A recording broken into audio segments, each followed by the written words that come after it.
If you're coming to Genting Highlands and wondering whether the Genting cable car is worth it, here's exactly what you need to know before you go.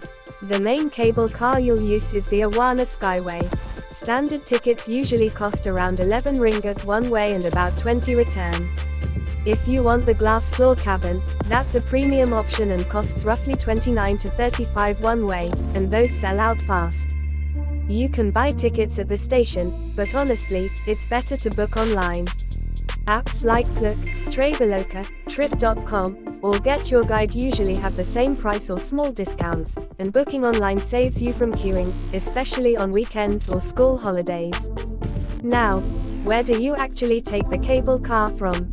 You want to go to Awana Sky Central. If you're driving or taking Grab, just put that into Google Maps.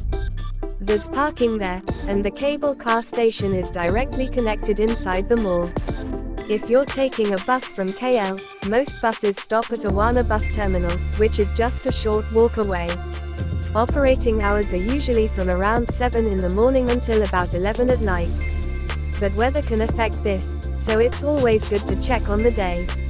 Morning rides are quieter and clearer. Night rides are cooler and more crowded. The ride itself takes about 10 to 15 minutes. It's smooth, enclosed, and pretty scenic. You'll pass over forested hills, and you can stop at Chin Swee Temple midway if you want. So, is it worth it? If you want the views and don't want to deal with mountain roads, yes.